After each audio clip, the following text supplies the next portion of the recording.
cual le damos la bienvenida y los muy buenos días aquí en esto que es App Radio, transmitiendo desde Tres Isletas, bueno, para toda la provincia y el país y el mundo en general. Así que, buen día, Mariana, ¿cómo estás? Un gusto saludarte.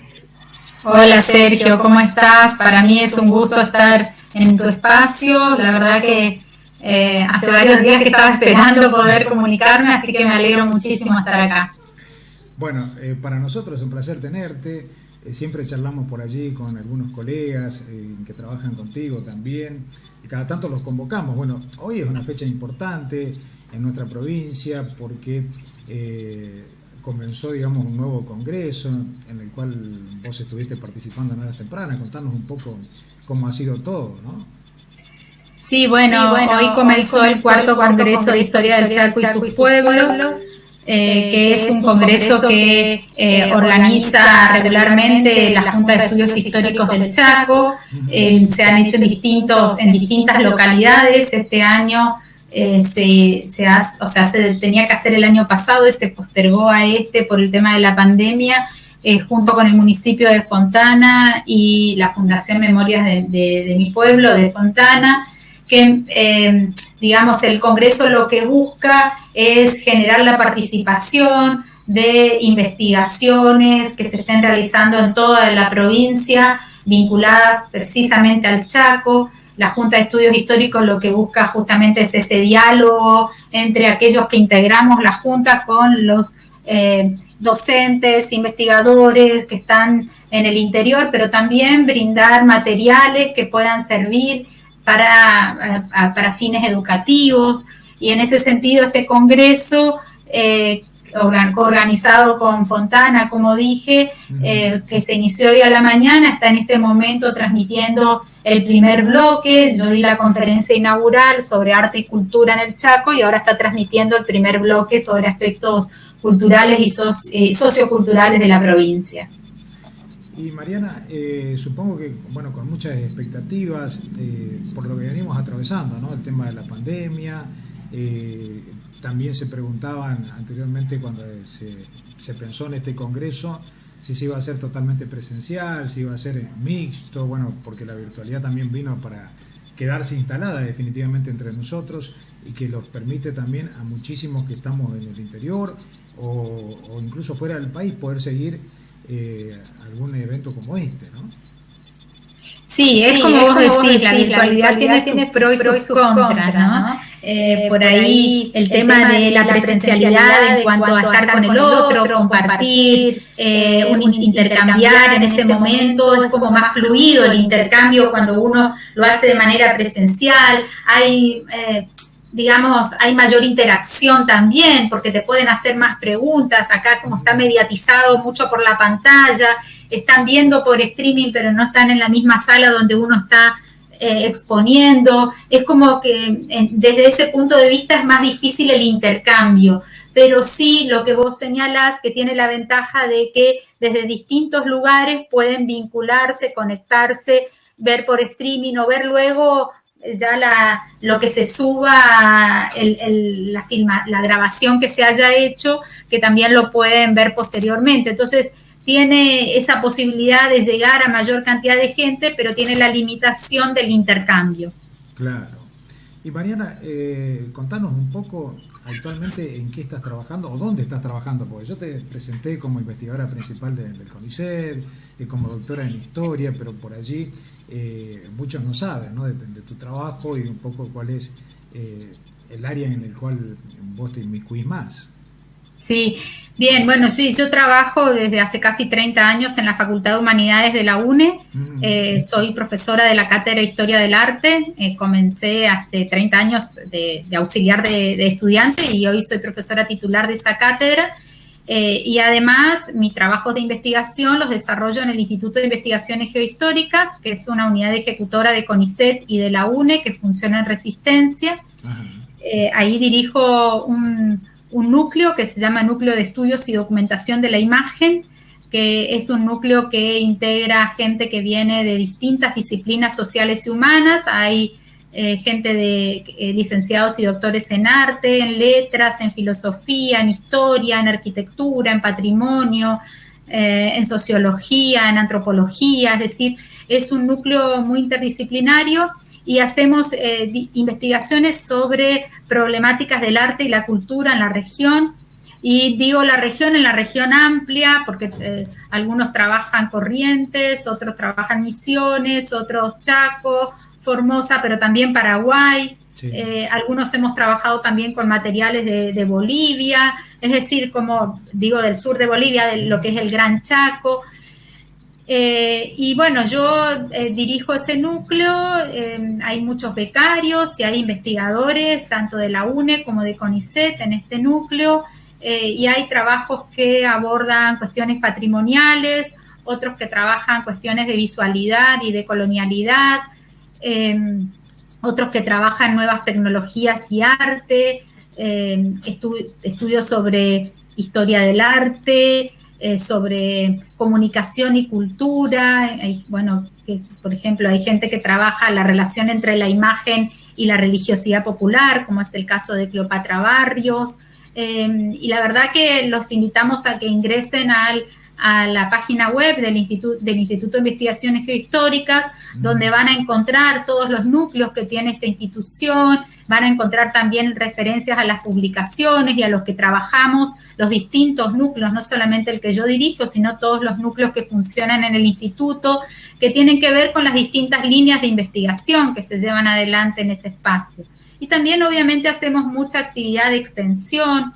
El núcleo nuestro trabaja mucho en exposiciones artísticas, en la construcción de films documentales. Hay 2 antropólogos que también son cineastas, entonces, bueno, trabajan con las comunidades indígenas, por ejemplo, y hacen cine colaborativo con las comunidades.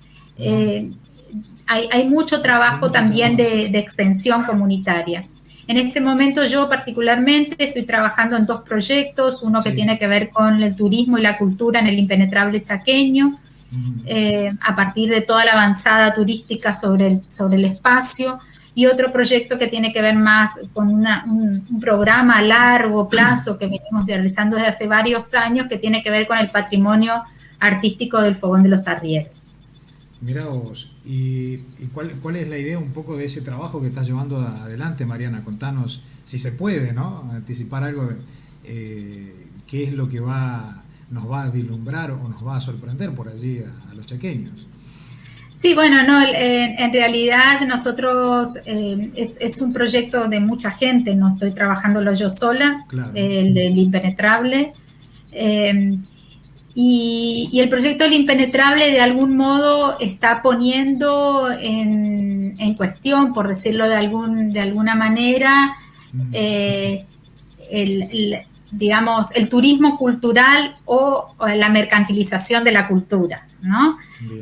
Se pregunta esto, es como el interrogante del punto de partida, digamos, de alguna manera, porque lo que hemos visto es cómo toda esta avanzada turística sobre el impenetrable, desde la planificación estatal, nacional, provincial, etcétera, se corresponde también con una avanzada del agronegocio en ese espacio.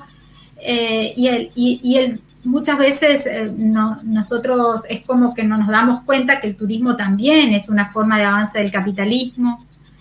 Y entonces nos ponemos en discusión muchas de estas cuestiones vinculadas a la relación entre turismo y cultura, ¿no? Entonces, bueno, recién pudimos realizar por primera vez en estos últimos meses un trabajo de campo, porque te imaginas que este proyecto empezó hace un año, pero por la pandemia no se había podido ingresar. Claro. Entonces, si bien algunos trabajamos más con la cuestión discursiva de las planificaciones turísticas y de todos los textos que se están produciendo desde las ONGs que trabajan en este espacio, donde analizamos la marca turística y la marca impenetrable y el eslogan turístico Chaco, el secreto de la Argentina, como articuladores de una industria de la identidad, de acuerdo a un autor que es Komarov y Komarov. Otros del equipo están trabajando más en cómo se construye la clave patrimonial turística de la región, las dinámicas y tensiones en los procesos patrimoniales que se van dando, es decir, cómo los proyectos turísticos desde el Estado nacional y provincial que se encuentran desarrollando en el impenetrable se encuentran en la tensión entre lo universal y lo singular, entre rasgos fosilizados de la cultura y las prácticas culturales cambiantes que se dan por las mismas comunidades indígenas y criollas de la región. Bueno, estas son algunas de las problemáticas que estamos trabajando en este momento, ¿no?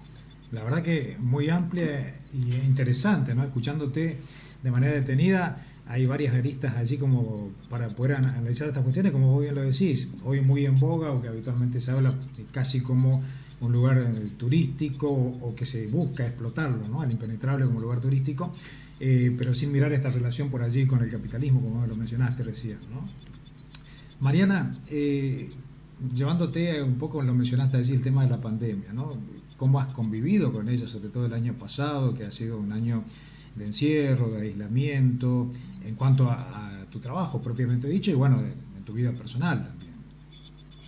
Sí, bueno, la verdad que como todo el mundo, ¿no? Bueno, hasta el momento tengo la suerte de que en mi familia estamos todos bien, pero que hemos perdido a muchos amigos y colegas en este marco del COVID. De hecho, yo vengo trabajando hace muchos años con Juan Chico sobre el tema de la masacre de Napalpí y la verdad que ha sido una pérdida enorme. Yo lo hablo desde lo personal, sí, pero particularmente también desde un gran referente, una voz indiscutible de las comunidades indígenas en distintos estratos y un gran articulador desde distintos sectores, porque bueno, yo vengo del ámbito de la academia y trabajaba con Juan, pero a la vez articulábamos con la justicia federal, con organizaciones de derechos humanos, con la misma Fundación Napalpí que él construyó. Bueno, era un gran articulador y la verdad que ha sido una pérdida enorme. Y sí, desde lo profesional te digo que nosotros todavía no regresamos a nuestro lugar de trabajo físicamente. Nosotros seguimos trabajando desde nuestra casa. Y obviamente que llega un momento de cansancio y de hartazgo de la pantalla, porque nos hicimos pantallas dependientes, lo que lleva también a muchos problemas. Yo lo he tenido en algunos momentos, de problemas físicos, sí, de tanto tiempo estar presente en la pantalla. Entonces, la verdad que se está haciendo muy largo esto de no volver, ni en la universidad, ni en CONICET, todavía no volvemos a nuestros espacios laborales y los intercambios entonces se siguen dando con los colegas a través de este espacio. Sí. Ahora sí, lo que pudimos hacer, como te dije, es en algunos archivos han permitido el regreso con todos los protocolos correspondientes a estos espacios y algunos otros que se han podido hacer el trabajo de campo, que te decía, ir a trabajar al campo. Bueno, son pequeños avances, pero la verdad es que como a todos nos afectó en lo profesional y en lo personal, ¿no? Claro. Y como vos decís, Mariana, ¿no? Por allí me parece que estamos en esa etapa o en ese camino de la falta de coordinación de esto de la virtualidad, ¿no? Cómo acomodar los tiempos antes que teníamos en la presencialidad, ahora, bueno, en el trabajo, bueno, en las conferencias, en los congresos, en cada una de las actividades que tienen ustedes y que te lleva, como vos decís, muchas horas de estar frente a una computadora o frente al teléfono, pero que más allá de que pase la pandemia, algunas cosas se van a retocar, pero otras aparentemente van a seguir estando, ¿no? Sí, veremos cómo se articula en la pospandemia todo eso, ¿no? Sí. Creo, por eso te decía al principio, hay cosas que realmente del streaming, de la pantalla, de las distintas plataformas que han surgido en todo este tiempo, que se han revitalizado, hay muchas cosas súper positivas, claro, pero hay otras que, bueno, yo todos los años iba a dar clases a Francia, por ejemplo, en septiembre,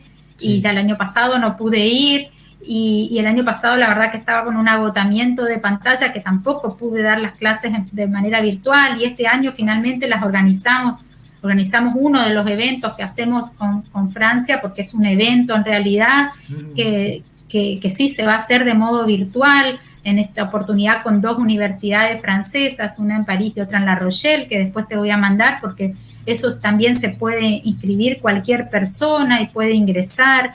Si bien por ahí está más orientada a alumnos de la universidad, sí. Pero también es abierta, digamos. Entonces, todas esas actividades es como que quedaron ahí a mitad, ¿no? Es como que hay una parte que se está pudiendo hacer, pero hay otra que no tanto. Y yo que siempre trabajo con imágenes y proyecto, claro. Y siempre hay algún problemita con la proyección. Hoy, de hecho, en la conferencia que di, una parte salió en poder, digamos, compartir pantalla, entonces desde el otro lado estaban pudiendo ver, pero otra parte me dicen después que no se vio.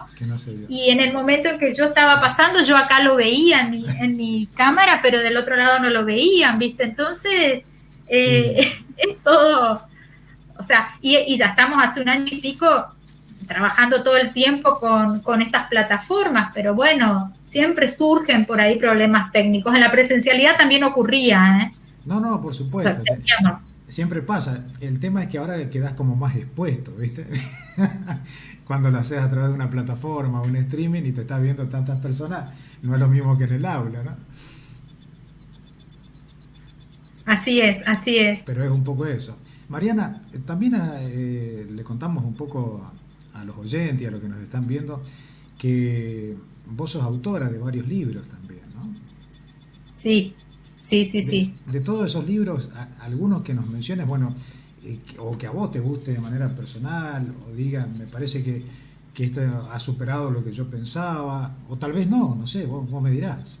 ¿Cuáles son tus sensaciones? Y sí, ¿cuáles son las sensaciones, no? Sí, no, hay muchos. Hay algunos libros que son individuales, que son de autoría única. Claro. Y que, bueno, por ahí algunos que ya tienen más de 20 años, por ahí digo, ay, no, yo hubiera escrito otra cosa ahora. Pero cuando, siempre nos pasa, ¿no es cierto? Pero cuando veo que por ahí son libros que todavía siguen generando líneas, o sea, que en ese momento fueron aportes significativos a un campo, particularmente mi tesis doctoral, que se publicó en un libro que se llama Discurso e Imagen sobre el indígena chaqueño, que es un libro que, o sea, la tesis yo la hice a fines de los 90, a principios del 2000, es un libro que salió en el 2004 y que es como que se abrieron varias líneas de investigación que las retomé yo misma y otra gente más, y veo que hoy me lo siguen pidiendo. De hecho, es un libro que está agotado y que estoy viendo, ya se hizo una reedición en el 2008 y hoy está agotado y estoy viendo de reeditarlo porque me lo siguen pidiendo, por lo que deduzco que sigue siendo un libro de interés, ¿no? Claro. Bueno, es uno. Después, bueno, hay un libro que en lo personal me gusta mucho porque tiene que ver con mi época de estudiante, pero que lo sigo trabajando, que es un libro de Mena. Yo hice 2 libros de Mena, uno que fue mi tesis de licenciatura y posteriormente un libro que me encargaron desde editorial El Ateneo. Y bueno, y luego probablemente el libro sobre indígenas en la Argentina, fotografías 1860-1970, que es un libro más bien también, no es tan académico porque no tiene tanto texto, sino que buscaba ser un libro que llegara a cualquier persona que no maneje el lenguaje académico, y que busca transmitir alguna reflexión sobre los modos de representación del indígena en la Argentina, desde distintos tipos de emisores, ¿no? Bueno, creo que por ahí esos 3 de los libros individuales. Después claro. He coordinado libros con textos de muchos autores. El último de ellos se llama De lo visual a lo afectivo, prácticas artísticas y científicas en torno a visualidades, artefactos, que tiene textos de distintos autores, pero también de artistas, y es muy interesante porque ahí hay una articulación de distintos lenguajes, desde ensayos artísticos hasta textos más que provienen del ámbito académico, ¿no? Mirá vos, qué interesante, Mariana, lo que nos están contando. Y bueno, de las obras que vos mencionaste, ¿no? De autorías individual y de aquellas que no, ¿en cuál te sentís más cómoda? O en ambas, ¿sí? Desde las obras me Sí, decís. de las obras. Eh, Digo, porque no, pero no te, supongo yo, ¿no? Vos me dirás que debe ser un poco complejo eh, por allí cuando tenés que trabajar o conjugar una idea con otras personas, cuando vos tenés una y decís, bueno, voy por esto, ¿no? Voy a escribir esto. Después también te autocriticás, como bien lo decís, hay cosas que decís, ¿por qué lo habrías escrito? O ¿por qué no analicé otra cuestión? Pero bueno, no sé cuál es la Sí, en sensación. realidad en las obras colectivas lo que Eh, yo he hecho es ser editora compiladora. ajá, Es decir, son artículos individuales o de dos personas, sí. pero que digamos, después yo hago un texto introductorio. Ujú, Sí es verdad que hay muchos textos que trabajo en coautoría con colegas, ¿no? claro. Pero entre dos o tres, no más de eso. Ujú, Y la verdad es que a mí me enriquece mucho escribir con otros. sí. Es una forma de dialogar, Ujú, la escritura compartida.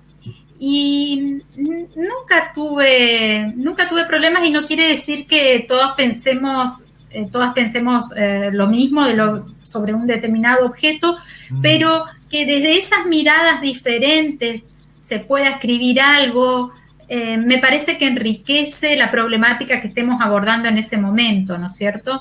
Así que la verdad, nunca me molestó. Creo que en esto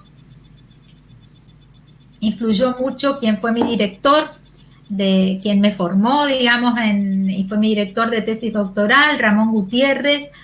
Eh, Me acuerdo un primer texto que escribí con él y para mí era una responsabilidad demasiado grande porque Me imagino. un gran referente de la historia de la arquitectura y del patrimonio de Iberoamérica, porque no es Mm, la figura de Ramón es internacional, claro. digamos, y Continental, entonces diría. era para mí un compromiso muy fuerte y Ramón me decía, no, vos tenés que cuestionarme, o sea, yo era como que estaba pidiendo siempre permiso, estaba recién empezando y era como que no me animaba a decir algo si Ramón no lo había dicho.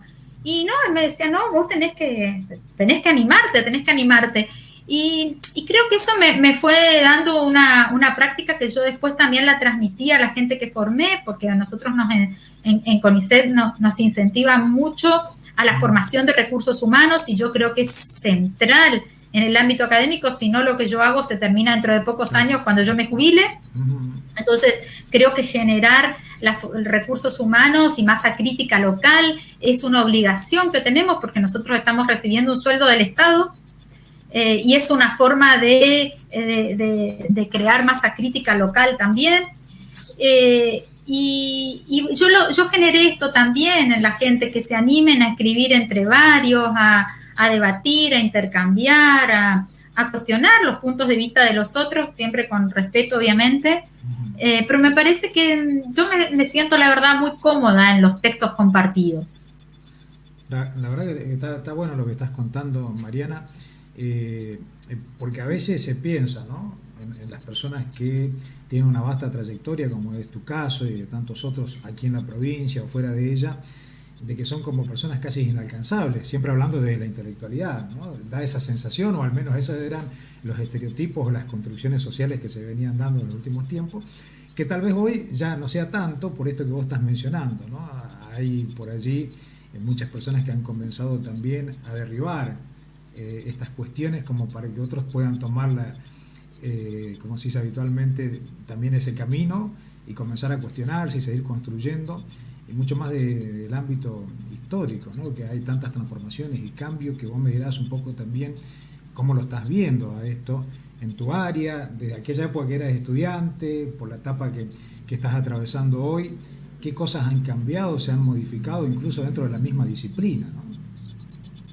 Uy, sí, muchísimo. Primero que han surgido problemáticas Uh-huh.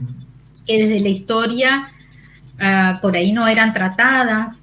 De Sí. hecho, bueno, eso es lo que tuvo mucho que ver en lo que yo trabajaba sobre fotografías de indígenas, en realidad no había casi nada hecho en la Argentina cuando yo comencé a trabajar esto. Son problemáticas emergentes que la historia, o sea, que lo había trabajado o lo estaban trabajando en ese momento algunos antropólogos, pero no el caso de fotografía ni siquiera los antropólogos es algo paradigmático, sino que lo empezamos a trabajar los historiadores y los historiadores de arte particularmente. En Buenos Aires Marta Penos y acá yo, en ese momento, estoy hablando en los 90, es como que hubo en la historia hubo un inicio de apertura también hacia otros materiales que no fuera solamente el documento escrito. Todavía hay ciertos historiadores que son resistentes a esto. A nosotros nos enseñaron, digo a nosotros, a mi generación de estudiantes de historia, nos enseñaron que lo que legitimaba la historia era el documento escrito, y entonces una obra de arte, una fotografía generalmente eran utilizadas como ilustraciones de las obras de arte, pero no eran de los textos escritos, perdón, pero no eran considerados como documentos o como artefactos culturales a partir de los cuales también se construye la historia. Creo que hubo en ese sentido una apertura a nuevas problemáticas, al diálogo con otras disciplinas. La interdisciplinariedad es algo que en estos últimos años ha sido central en todas estas disciplinas. ¿Y cómo veo yo el campo artístico-cultural a partir en relación a los 90? Obviamente que hay un enriquecimiento de las producciones, pero particularmente hay un mayor compromiso del Estado en los diferentes estratos, nacional, provincial, municipal, local, por decirlo de algún modo, en relación a las manifestaciones culturales y artísticas. Creo que falta muchísimo todavía y que hay mucho centralismo. Sigue repitiéndose mucho centralismo de la nación a las provincias y de la capital provincial al interior. Creo que todavía eso hay mucho para trabajar y que nosotros debemos ser conscientes de esto también desde el ámbito académico para no reproducir, porque son formas de colonialismo interno, como yo digo siempre. Muchas veces hablamos de la colonialidad del saber, del ver, etcétera, en relación a lo exterior, pero también se reproducen en el colonialismo interno a través de las políticas públicas, etcétera. Entonces yo siempre voy demandando esto, ¿no? De no seguir repitiendo las estructuras centralistas colonialistas, de buscar también desde nuestro lugar esas formas de revertir esa centralidad. Y bueno, me parece que son algunas cosas que veo ahora, ¿no? Bueno, y que ojalá, como vos decías, hay una mayor apertura, que esto continúe creciendo, precisamente para poder contrarrestar, ¿no? Un poco ese centralismo que vos bien mencionaste y que es palpable y que se nota en diferentes ámbitos. Y bueno, el académico también es uno de ellos, ¿no? Inevitablemente, no se lo puede quitar o dejar de lado. Así es, en el ámbito científico también, nosotros en CONICET siempre estamos demandando esto, ¿no? Un mayor apoyo al interior, porque si nosotros vemos la cantidad de becas, de ingresos a carrera del investigador en CONICET, están como muy centralizados en la ciudad de Buenos Aires y en algunas otras ciudades como Córdoba, Rosario, La Plata, y es como que la distribución, es verdad que la distribución de la población también tiene que ver con esto, pero si no estamos reproduciendo siempre que la masa crítica sigue concentrada en determinados lugares y no hay generación de conocimiento de manera más federal, ¿no? Entonces, obviamente que eso sí lo vemos también y lo vemos en distintas decisiones muchas veces de políticas científicas, etcétera, que desde nuestros lugares siempre estamos activamente reclamando, ¿no? Claro, luchando y pidiendo para que eso no desaparezca, ¿no? Y que tenga una continuidad en el tiempo, digo, más allá de los gobiernos que habitualmente podamos tener, con distintas ideologías y distintos pensamientos, que mucho tendrá que ver también y después queda plasmado con esa realidad, ¿no? Si le dan mayor importancia o no, si invierten más, o si en realidad para un gobierno es inversión o es gasto, bueno, los términos que se discuten habitualmente, ¿no? Pero bueno, hay mucho por trabajar. Mariana, bueno, vas a seguir de cerca hoy y mañana todo lo que esté pasando en el Congreso allí en Fontana, y después... Mirá, la verdad que es una semana con muchas actividades. Sí. Justo ayer a la tarde di una conferencia en el Museo Histórico Nacional sobre sociedades indígenas en la Argentina. Hoy es lo de la Junta, mañana es lo de la Junta, pero a la vez se superpone con el simposio, un simposio que organiza el Instituto de Investigaciones Geohistóricas en el marco del Encuentro de Geohistoria Regional, que comienza el lunes. O sea, toda la semana que viene tenemos yo particularmente tengo dos actividades. El Encuentro de Geohistoria Regional, que es un encuentro de geohistoria que se realiza hace 40 años en la región, y que cada 2 años, año de por medio, se realiza en el IGI. Tenía que ser el año pasado y se pasó este año por la pandemia, pero se va a hacer todo en forma virtual, y que es un gran evento porque es uno de los eventos regionales que ha tenido más continuidad en la Argentina como congreso. Estamos hablando de 40 años, y que otros años, decía, año de por medio se realiza en el IGI, en Resistencia, y los otros años se realiza en algún lugar de la región, de Chaco, Formosa, Misiones, Corrientes.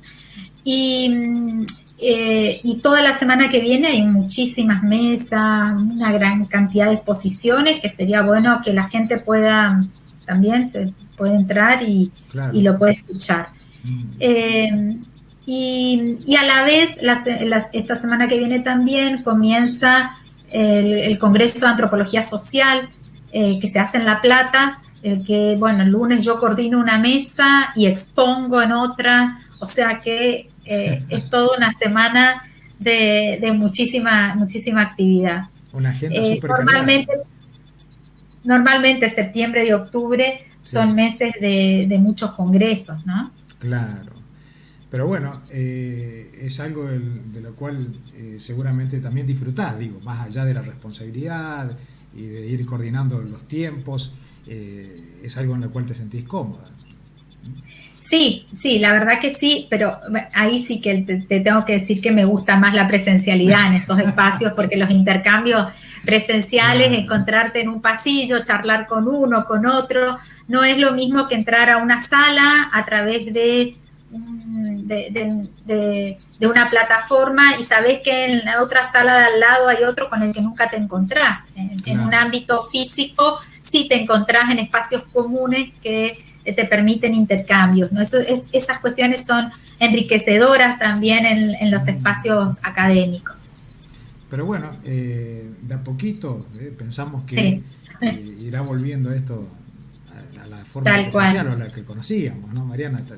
Ya hemos avanzado un gran paso, digo, de un aislamiento estricto que teníamos a otro que va flexibilizándose, y bueno, esperemos que termine concretándose para el próximo año, tal vez, ¿no? Esperemos que sí. Bueno, Mariana, no te robo más tiempo porque sé que de hora temprana andás y estás haciendo cosas, y bueno, bien lo comentaste también acá.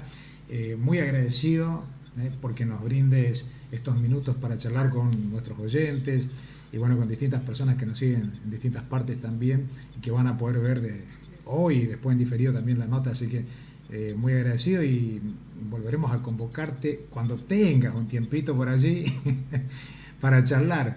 Sí, muchas gracias a vos, Sergio, y encantada de estar en tu espacio, en el que quedo a disposición para cuando consideres.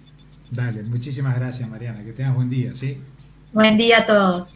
Chau, chau. Chao, hasta luego.